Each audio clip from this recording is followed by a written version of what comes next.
नमस्कार, मैं हूं संजय शर्मा। आप देख रहे हैं 4 PM न्यूज़ नेटवर्क। जाने माने पत्रकार अभय दुबे जी के साथ मैं रोज शो करता हूं और बहुत बढ़िया बढ़िया मुद्दों पर बात करता हूं। अभय जी बहुत सीनियर जर्नलिस्ट हैं, आप रोज उनको एबीपी चैनल पर देखते हैं। बहुत सारी किताबें लिखी हैं, बहुत अनुभव है उनको। आज मैंने उनसे संघ की पृष्ठभूमि पर चर्चा करी। संघ क्यों मोदी जी के पेच कसना चाहता है। दरअसल 10 सालों से मोदी जी ने संघ के साथ जो किया, संघ सूद सहित वापस करना चाहता है। अब उसने एक व्यूह रचना तैयार की है, बीजेपी का राष्ट्रीय अध्यक्ष कौन होगा, पदाधिकारी कौन होंगे, किस तरह बीजेपी को काम करना चाहिए। जो पकड़ संघ ने भाजपा पे छोड़ दी थी, खत्म कर दी थी, अब दोबारा वो पकड़ फिर से बनाने की बात चल रही है। तो क्या संघ इस मकसद में कामयाब हो पाएगा? क्या संघ इस स्ट्रेटेजी में कामयाब हो पाएगा? बहुत सारे सवाल हैं। अभय दुबे जी के साथ बातचीत में उनके जवाब मिलेंगे आपको। आपसे रिक्वेस्ट है, चैनल को पूरा देखिएगा, इस इंटरव्यू को पूरा देखिएगा, चैनल को ज्वाइन कीजिएगा, सब्सक्राइब करिएगा। चलते हैं अभय दुबे जी के पास। 4 PM न्यूज नेटवर्क में आपका स्वागत है अभय दुबे जी। भास्कर ने आज एक विस्तार से खबर छापी है। खबर में कुछ कुछ इशारे हैं और कुछ कुछ खुलापन है कि संघ क्या क्या चाहता है मोदी जी से। मुझे लगता है कि मोदी जी ने जो 10 सालों तक संघ को ठिकाने लगा रखा था, किनारे कर रखा था, लिफ्ट नहीं देते थे, नो लिफ्ट का बोर्ड लगा दिया था, अब संघ को लग रहा है कि हिसाब किताब बराबर कर दिया जाए साहिब से। क्या लगता है आपको, संघ इतना ज्यादा प्रेशर अचानक क्यों कर रहा है? पहले मोहन भागवत ने बयान दिया, फिर ऑर्गेनाइजर में चिट्ठी लिखी गई और अब कुछ और प्लानिंग चल रही है। चाहता क्या है संघ? भाजपा देखिए 4 PM के मंच पे कल हम लोग जब चर्चा कर रहे थे और परसों चर्चा कर रहे थे, 2-3 दिन से हम लोग इसी विषय के इर्द गिर्द चर्चा कर रहे हैं। और आपने देखा होगा, मैंने बार बार कहा कि केवल लोकतंत्र के समर्थक और विपक्ष ही नरेंद्र मोदी से उत्पीड़ित नहीं था, राष्ट्रीय स्वयंसेवक संघ भी नरेंद्र मोदी से उत्पीड़ित था। उन्होंने मोहन भागवत का भी दमन किया था और ये दमन वो मुतवातिर 2015 के बाद से कर रहे थे और क्रमशः इस दमन की मात्रा और तीव्रता दोनों बढ़ते जा रहे थे। अब दिक्कत की बात यह है, और यहां तक कि राष्ट्रीय स्वयंसेवक संघ नरेंद्र मोदी से आजिज आ चुका था। चुनाव के दौरान जब बैठक हुई थी शीर्ष नेतृत्व की संघ के और भाजपा के, उसमें अमित शाह ने जम के ताल ठोक के दावा किया था कि 325 से कम सीटें नहीं आएंगी। तो जब उनका ये दावा आया और उस बैठक के तुरंत बाद अगले दिन इंडियन एक्सप्रेस में जगत प्रकाश नड्डा का इंटरव्यू आ गया कि संघ से भारतीय जनता पार्टी का कोई नाता नहीं है। जब हम छोटे थे, कमजोर थे, नए नए थे, तब नाता था, अब नाता नहीं है। अब हम बड़े हैं, सक्षम हैं, अब संघ के भाजपा के संचालन में कोई भूमिका नहीं है। तो ये बहुत चौंकाने वाला वक्तव्य था। पहली बार भारतीय जनता पार्टी के राष्ट्रीय अध्यक्ष ने सार्वजनिक रूप से ये बात कही थी। वो इस बात को कई तरीके से लपेट के भी कह सकते थे। उन्होंने इतने डायरेक्ट तरीके से बात कही कि एक्सप्रेस जो अंग्रेजी का अखबार है, उन्होंने उसके हिंदी के शब्दों को उद्धृत किया ताकि किसी किस्म की कोई गलत, पूरे इंटरव्यू में हिंदी का और कोई शब्द नहीं है। पूरे इंटरव्यू में हिंदी के वही 2-3 वाक्य हैं जो उन्होंने इस विषय के अंदर बोले थे। इटैलिक में छापे गए उसके अंदर। तो इस बात का सबूत है ये कि राष्ट्रीय स्वयंसेवक संघ भाजपा से कितना उत्पीड़ित था। नड्डा के इंटरव्यू के बाद संघ ने योजना बना ली थी कि अगर नरेंद्र मोदी के 350 या 300 से ज्यादा सीटें आई नरेंद्र मोदी की, तो वो क्या करेगा। क्योंकि वो जानता था कि जैसे ही ऐसा होगा, 6 महीने के अंदर अंदर नरेंद्र मोदी बहुत बड़े पैमाने पर दूसरे दलों से अपने दल में नेताओं का और कार्यकर्ताओं का आयात करेंगे और भारतीय जनता पार्टी में सभी प्रमुख जगहों पर इन लोगों को बैठा दिया जाएगा। ये लोग मोदी और शाह के प्रति वफादार होंगे, राष्ट्रीय स्वयंसेवक संघ या हिंदुत्व की विचारधारा के प्रति वफादार नहीं होंगे। वो समझ गए थे कि अब भाजपा हमारे यहाँ से पूरी तरह निकल चुकी है और इस चुनाव के नतीजों के बाद में वो अंतिम कह सकते हैं प्रकरण होगा, जब अंतिम दिन होंगे जब भारतीय जनता पार्टी का कोई राष्ट्रीय स्वयंसेवक संघ से नाता रहेगा। इसकी तैयारी उन्होंने पूरी कर ली थी संघ ने कि इस परिस्थिति का वो सामना कैसे करेंगे।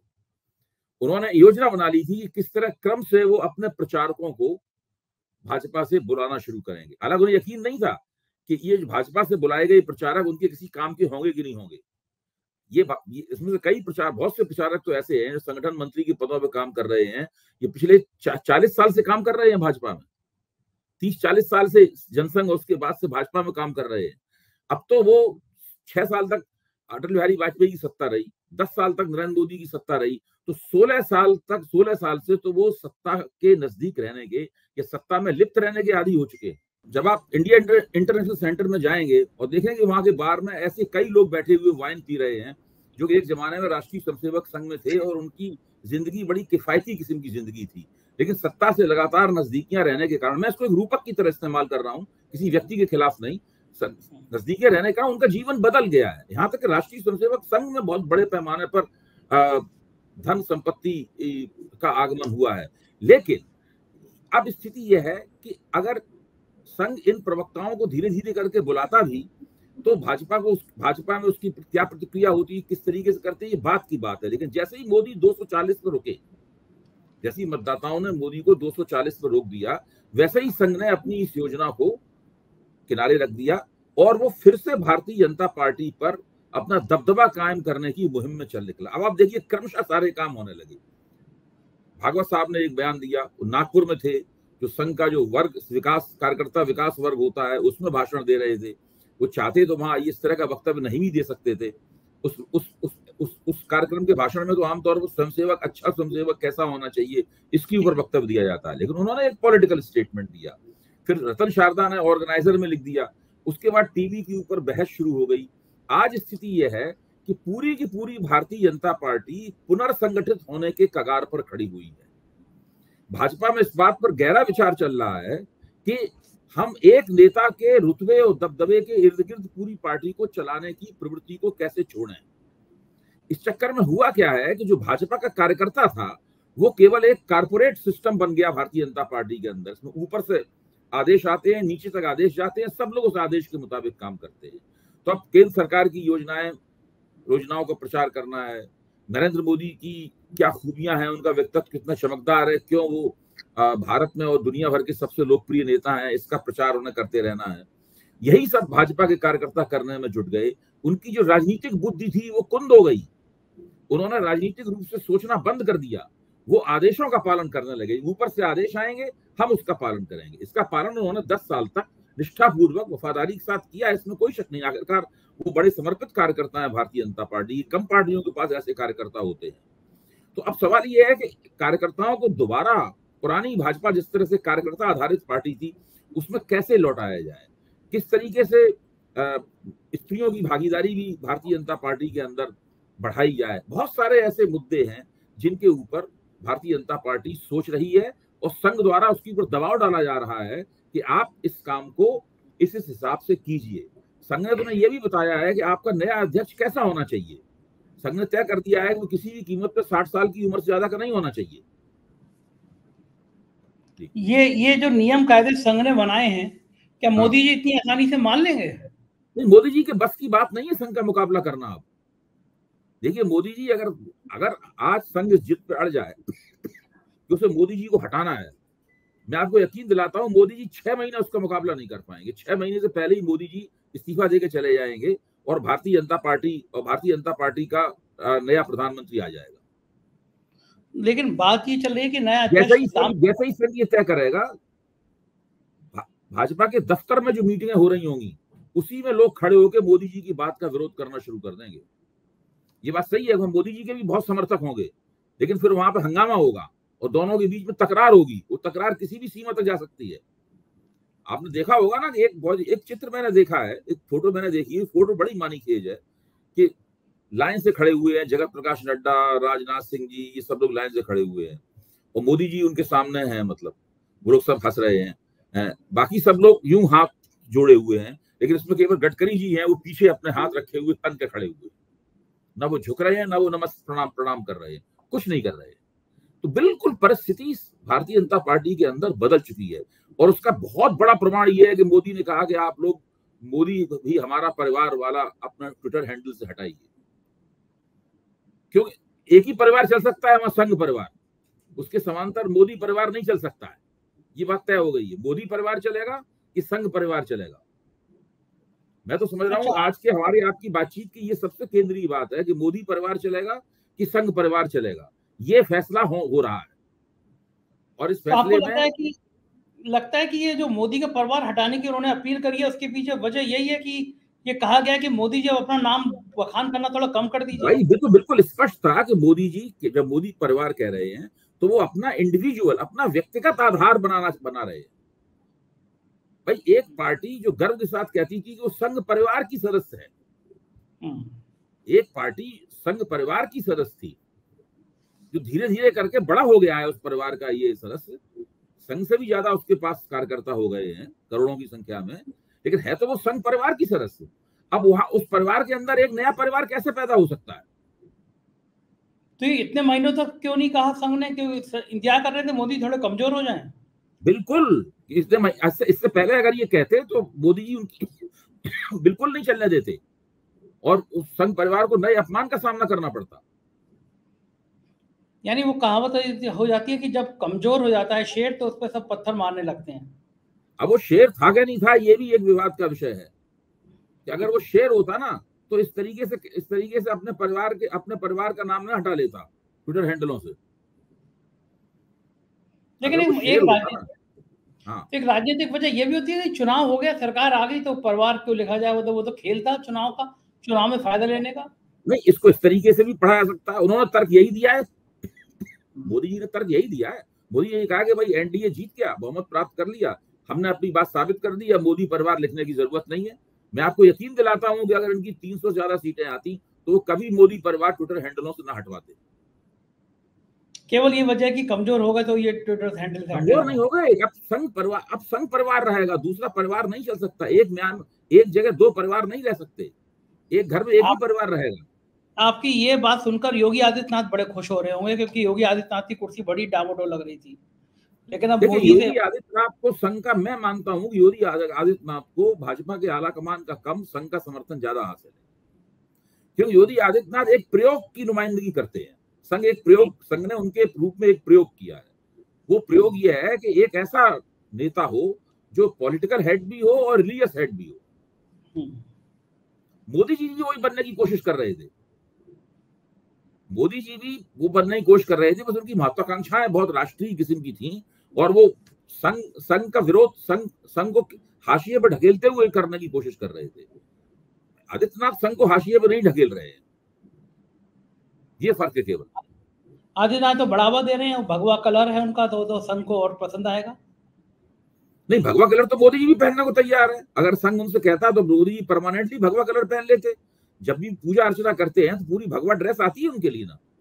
अच्छा, आप ये बताइए कि आप कभी घर में पूजा करते हैं तो बाजार से भगवा ड्रेस पहन के लाके पूजा करते हैं? भाई, घर ही में कोई एक सादा कपड़े पहन लेता है, धीरी डाली धोती पहन लेता है। अगर घर में एक कोई रामनामी हुई तो वो पटका वो अंगोछा डाल लेता है, रामनवमी को अपने पूजा करता है। लेकिन मोदी जी जब पूजा करते हैं तो पूरी तरीके से उनका पूरा ड्रेसअप किया जाता है, मेकअप किया जाता है, चंदन का त्रिपुंड लगाया जाता है, फिर पूरी पूजा करते हैं ना भगवा वस्त्र तो उसके पीछे तो वजह ये भी होगी ना, उनको फोटो शूट कराना होता है, वीडियो कैमरे बन रहे होते हैं। ठीक कह रहे हैं आप, ठीक कह रहे हैं। वही मैं भी वही कहना चाहता हूँ। भाई, आप पूजा करते हैं तो आप तो चाहते नहीं कोई आपको डिस्टर्ब करे, आपको कैमरा देखे, फोटो शूट हो, बच्चे भी आए उस कमरे में, आप बच्चों को भी पाबंदी लगा देते हैं, भाई इस कमरे में कोई नहीं आएगा। हाँ, मोदी जी के आसपास तो 40-50 कैमरे लगे रहते हैं ताकि कोई एंगल ऐसा रह ना जाए जिससे उनकी चमक आने से चूक जाए। लेकिन आपकी बात सुनने से एक बात और खतरनाक हो जाएगी, क्योंकि कुछ महीने बाद हरियाणा में और महाराष्ट्र में चुनाव है जी, और अगर संघ में और बीजेपी में तकरार बढ़ी और संघ ने ऐसे ही हाथ खड़े कर दिए भाई हमें नहीं जाना चुनाव में, तो हरियाणा, महाराष्ट्र और झारखंड हाथ से ना निकल जाए। नहीं, अब तकरार नहीं होगी, क्योंकि अब मोदी जी ने समझ लिया है, मेरी रीडिंग ये है, मोदी जी ने समझ लिया है कि फिलहाल वो संघ से लड़ने की स्थिति में नहीं है।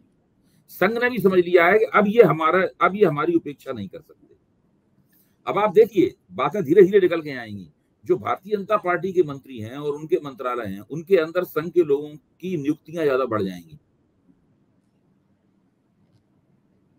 अच्छा, हाँ बिल्कुल। अभी तक मोदी जी लगातार कोशिश करते थे कि संघ के लोगों की नियुक्तियां, पॉइंटमैन, ओएसडी के तौर पर लोग नियुक्त होते हैं ना, उनकी नियुक्तियां कम से कम हो। श्यामलाल यादव ने इंडियन एक्सप्रेस में एक पूरी रिपोर्ट छापी थी जिसमें उन्होंने तुलना की थी अटल बिहारी वाजपेयी के जमाने में संघ के लोग सरकार में कितने होते थे। ये करीब साल भर पहले रिपोर्ट आई थी, और मोदी जी के जमाने में सरकार में संघ के कितने लोग हैं। उन्होंने पाया था कि मोदी जी के जमाने में अटल जी के जमाने के मुकाबले संघ के कहीं कम लोग हैं। संघ को कट करने की कोशिश, उसी का नतीजा था। क्या लग रहा है आपको, ये बिहार, महाराष्ट्र, झारखंड के चुनाव में फिर क्या रणनीति बनेगी? क्योंकि अभी आप देखिए ना, इतना जो बार बार चर्चाएं चल रही हैं, वो चर्चाएं को ठीक तो नहीं है कम से कम नई सरकार के लिए। देखिए, भारतीय जनता पार्टी का जो अभी तुरंत समझ में आ रही है रणनीति, हालांकि अभी बहुत जल्दी है किसी चीज के बारे में कुछ कहना, आदिवासी वोटों पे बड़ा फोकस होगा। उन्होंने छत्तीसगढ़ में एक आदिवासी मुख्यमंत्री दे दिया है, उड़ीसा में भी उन्होंने एक आदिवासी मुख्यमंत्री दे दिया है, और झारखंड और महाराष्ट्र, इन दोनों जगहों पे आदिवासी आबादी अच्छी खासी है। हरियाणा में तो बिल्कुल नहीं है, लेकिन इन दोनों जगहों पे आदिवासी आबादी अच्छी खासी है, तो वहां पे उसको वो प्रभावित करना चाहते हैं। हरियाणा के लिए इनको एक बिल्कुल नई किस्म की रणनीति बनानी होगी। हरियाणा में संघ काम तो बहुत दिनों से कर रहा है, लेकिन संघ का कोई खास ऐसा समाज के ऊपर प्रभाव नहीं है। वहां शाखाएं वाखाएं भी बहुत लगती हैं। मोदी जी भी एक जमाने में हरियाणा के इंचार्ज होते थे, मनोहर लाल खट्टर भी संघ से आए हुए हैं, कोई प्रभाव नहीं है वहां पर। भारतीय जनता पार्टी फिर पूरी कोशिश करेगी कि जाट वर्सेस नॉन जाट करे और किसी तरीके से जाटों के वोट बढ़ जाए। इसके अलावा हरियाणा में उसके पास और कोई रणनीति नहीं है। एक दो बार, पहली बार रणनीति काफी काम हुई थी, दूसरी बार बहुत कम काम आई, तो वो गठजोड़ सरकारों ने बनानी पड़ी, और तीसरी बार मैं समझता हूँ कि ये रणनीति मुंह के बल गिरेगी। मोहनलाल खट्टर को इन्होंने इतना जबरदस्त 2 विभाग दिए हैं, उसके पीछे कारण यही है कि वो हरियाणा में संदेश देना चाहते हैं कि देखो हमने हरियाणा के आदमी को, हरियाणा के पूर्व सीएम को कितने इंपॉर्टेंस दे रखी है। बिल्कुल बिल्कुल बिल्कुल, आपने ठीक कहा। वो उनका पूरा जो दृष्टिकोण है वो यही है कि हरियाणा, और 2 उन्होंने और मंत्री बनाए हैं, वो भी उसी किस्म के उनसे भी यही बात निकल के आती है। उन्होंने कृष्णपाल गुर्जर को मंत्री बनाया है, उन्होंने उनसे भी यही बात निकल के आती है कि जो जाट, गैर जाट मतदाता है उसको कैसे प्रभावित किया जाए, ओबीसी मतदाता तक कैसे पहुंचा जाए, हरियाणा का ओबीसी मतदाता तक कैसे पहुंचा जाए, और दूसरे गैर ओबीसी और गैर जाट मतदाता है, पंजाबी, खत्री, ये जो मतदाता है, व्यापारी, उस तक कैसे पहुंचा जाए और कैसे फिर से उन्हें अपने पाले में लिया जाए, यही कोशिश है उनकी। विधानसभा का चुनाव होगा ना, तो विधानसभा के चुनाव में इस बात के काफी अंदेशे हैं कि कई जाट नेता भी तरह तरह की मांग करेंगे कांग्रेस से। बहुत से जाट नेता हैं भी, जैसे चौटाला परिवार है पूरा, उसके भी कई खंड हो चुके हैं, तो ये सब शुरू हो जाएगा हरियाणा में। देखिए, महाराष्ट्र में तो आसान लग नहीं रहा बीजेपी के लिए, क्योंकि महाराष्ट्र में तो स्थितियां दिन पर दिन खराब होती आ रही है। शिंदे ने तो बयान भी दे दिया कि भाई आपने 400 पार का खेल किया था, इस 400 पार के चक्कर में हार गए। नहीं, महाराष्ट्र में तो भारतीय जनता पार्टी की दुर्गति हो चुकी है। मैंने कल कहा भी है एक जगह कि उत्तर प्रदेश में भाजपा को नहीं पता था कि वो अपने पैरों पर कुल्हाड़ी मार रही है, लेकिन महाराष्ट्र में उसे पता था कि अपने पैरों पर कुल्हाड़ी मार रही है, और उसने महाराष्ट्र में जानबूझ के अपने पैरों पर कुल्हाड़ी मारी, और इससे बहुत भारतीय जनता पार्टी को नुकसान हुआ है। मुझे तो लगता है कि हो सकता है कि सबसे पहले आदमी जो एनडीए से छिटके हैं वो अजित पवार छिटके, उसके बाद में ये भी कर सकते हैं जो एकनाथ शिंदे हैं, एकनाथ शिंदे भी ये सोच सकते हैं कि क्या वो दोबारा उद्धव ठाकरे के पास वापस चले जाएं, क्योंकि भारतीय जनता पार्टी के भीतर ये सारा का सारा जो तोड़फोड़ हुई थी, ये सब लोकसभा चुनाव लड़ने के लिए हुई थी मुख्य तौर पर। मैं नहीं मानता हूं विधानसभा चुनाव लड़ने के लिए हुई होगी। हो सकता है कि फडणवीस हमेशा से इस बात के हामी रहे हैं कि अकेले भाजपा चुनाव लड़े। महाराष्ट्र भाजपा में खड़से इस बात के हामी रहे हैं कि भाजपा एक साथ अकेली चुनाव लड़े। तो हो सकता है कि भाजपा में अकेले चुनाव लड़ने वाली लाबी महाराष्ट्र में बहुत हावी हो जाए और वो आला कमान से कहे कि किसी समझौता करने की जरूरत नहीं है, हम अकेले चुनाव लड़ेंगे। ऐसी स्थिति में फिर शिवसेना, जिसको आप महाविकास अघाड़ी कहते हैं, वो अजित पवार की और एकनाथ शिंदे की वापसी के बाद बहुत मजबूत हो जाएगा और सबका भाजपा से अकेले मुकाबला होगा। अच्छा, गडकरी की महाराष्ट्र में कोई भूमिका नहीं रहेगी? गडकरी भी महाराष्ट्र से आते हैं, उनकी भूमिका नहीं रहेगी? गडकरी की क्या भूमिका रहेगी? गडकरी ने महाराष्ट्र की राजनीति तो बहुत मुद्दतों पहले करनी बंद कर दी है। वो तो केंद्र की राजनीति कर रहे हैं ना। महाराष्ट्र की राजनीति में उनका हस्तक्षेप क्या है? गडकरी की जगह तो वो भाजपा ने फडणवीस को दे दी है। जहां तक जाति का सवाल है, गडकरी भी ब्राह्मण है और फडणवीस भी ब्राह्मण है। लेकिन गडकरी के फडणवीस की आपस में पटती तो बिल्कुल भी नहीं है। एक जमाने में तो फडणवीस गडकरी के ही बढ़ाए हुए व्यक्ति थे। अब तो खैर वो गडकरी उनको पसंद नहीं करते, क्योंकि जाहिर है उन्हें पता है कि उनके जरिए उनको फडणवीस को मोहरा बनाकर ही महाराष्ट्र में गडकरी की जड़ें काटी गई हैं। अब गडकरी की भूमिका है नहीं महाराष्ट्र में, कोई रहेगी नहीं, अभी तो कम से कम नहीं दिखाई पड़ती। अब अगर संघ के दबाव के कारण गडकरी की कोई वहां भूमिका बने, महाराष्ट्र की रणनीति में गडकरी हस्तक्षेप करें, अभी भाजपा का वो हो रहा है, पूरा का पूरा पुनर्गठन हो रहा है। इस पुनर्गठन के बाद क्या तस्वीर बनती है, क्या उस पुनर्गठन में गडकरी को कोई ऐसी भूमिका मिलती है जिससे वो सरकार में रहते हुए संगठन के काम को संभालें, या सरकार से हटा के उनको संगठन में लाया जाए। जाहिर लाया जाएगा तो अध्यक्ष के तौर पर ही लाया जाएगा, मतलब कुछ भी हो सकता है। अभी नए अध्यक्ष की नियुक्ति होने दीजिए। अभी अच्छा, स्पीकर को लेकर इतना क्यों लेट हो रहा है मामला, क्यों डेट फाइनल नहीं हो रही, कौन स्पीकर बनेगा? क्योंकि उसकी मांग है तेलुगु देशम की, स्पीकर हमारा होना चाहिए। तो ये विवाद भाजपा ने न मानी है, ना तेलुगु देशम ने छोड़ी है मांग। क्या होगा? आप तो दिन कम बचे हैं। हाँ, दिन तो बहुत कम बचे हैं, अब एक जल्दी फैसला होगा। क्या लग रहा है आपको? भारतीय जनता पार्टी स्पीकर का पद नहीं छोड़ेगी, मुझे लगता है। इस स्थिति में तेलुगु देशम क्या करेगा? तेलुगु देशम और जनता दल यूनाइटेड जो है, इनकी प्रॉब्लम यह है कि इनके पास सीटें बहुत कम है। इन दोनों के पास मिलाकर कुल 28 सीटें हैं। अच्छा, अब ये दोनों ही अगर मान लीजिए इंडिया गठबंधन में चले जाएं, तब भी इंडिया गठबंधन बहुमत के नजदीक नहीं पहुंचता। 272 नहीं होती इंडिया गठबंधन की सीटें, तब भी बहुमत से खासे दूर रहेंगे भाई इनके। अभी इंडिया गठबंधन शायद 234 है ना, अगर 28 पहुंच जाएंगे, 242 और 20 262 ही होंगे इनके, तब भी ये बहुमत से 10 सीटें कम रह जाएंगी। तो अभी इनको ये नहीं लगता कि अगर ये भाजपा का साथ छोड़ देंगे तो तुरंत इंडिया गठबंधन की सरकार बन पाएगी, इसमें उन्हें शक है। बीजेपी भी समझती है सीरियल इनको, इनकी बात मानेगी नहीं कि जाएंगे कहां। हाँ, बीजेपी कम से कम गृह मंत्री के पद के लिए, रक्षा मंत्री के पद के लिए, यानी जो कैबिनेट कमेटी ऑन सिक्योरिटी होती है, उसमें जो 5 बड़े मंत्री होते हैं, वो तो इनको नहीं देगी किसी कीमत पे, और न ही भारतीय जनता पार्टी इनको स्पीकर का पद देगी।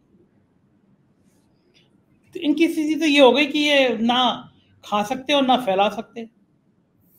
अभी देखिए, अभी तो स्थिति इनकी यही है कि जितना ये खा सकेंगे उतना खाएंगे।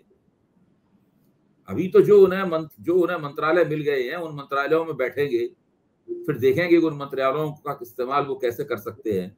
अभी दोनों को अपनी अपनी राज्य सरकारें भी चलानी है, तो केंद्र सरकार के साथ रहना भी उन्हें जरूरी है। वो ये भी देखेंगे क्या केंद्र सरकार अगर विशेष दर्जा नहीं दे रहा है, विशेष दर्जा तो नहीं मिलेगा क्योंकि फाइनेंस कमीशन इसके खिलाफ कह चुका है कि केवल पहाड़ी राज्यों को विशेष दर्जा दिया जाएगा, तो एक विशेष पैकेज की उम्मीद ये लोग कर रहे हैं कि इन्हें मिलेगा।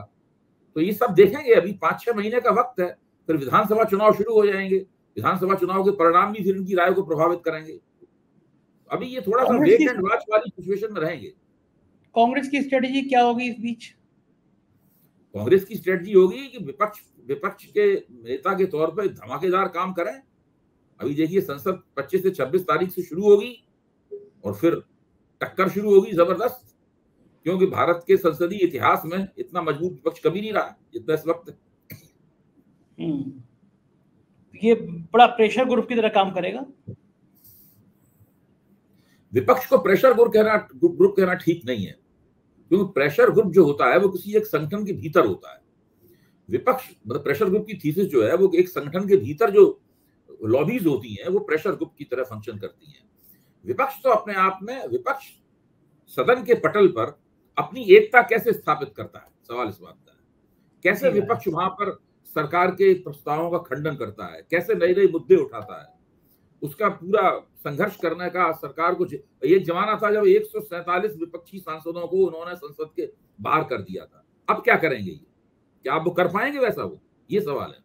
बिल्कुल ठीक बात है, और ये सब चीजें चलती रहेंगी, हम आपसे बातचीत करते रहेंगे। एक और थोड़ी सी बात बता दूं, जैसे जैसे ये राज्यों को हारेंगे, हरियाणा हारेंगे, महाराष्ट्र हारेंगे, झारखंड हारेंगे, बिहार हारेंगे, दिल्ली हारेंगे, वैसे वैसे इनकी राज्यसभा में भी स्थिति और कमजोर होती चली जाएगी। लेकिन ये कैसे पता हारेंगे उससे जीत जाए? जो आज की स्थिति है, इन 5 राज्यों में इनके जीतने की संभावना बहुत कम है। चुनाव में कुछ भी हो सकता है, बात सही है अभी, लेकिन आज भारतीय जनता पार्टी के यहाँ जीतने की संभावना। गुजरात का चुनाव नहीं है, ये मध्य प्रदेश का चुनाव, छत्तीसगढ़ का चुनाव नहीं है। अभी तो इनकी स्थिति इन 5 राज्यों में कमजोर है। सही, बिल्कुल सही बात है अभय जी, बहुत बहुत शुक्रिया, आपने इतना समय दिया, आभार, थैंक यू। तो सुना आपने अभय दुबे जी की बात, और ये वो मान रहे थे कि संघ को जितना परेशान किया गया, संघ को जितना अकेला किया गया, संघ अब सारे हिसाब किताब बराबर करेगा। आपका क्या मानना है जरूर बताइएगा, साथ बने रहिएगा, शुक्रिया, थैंक यू।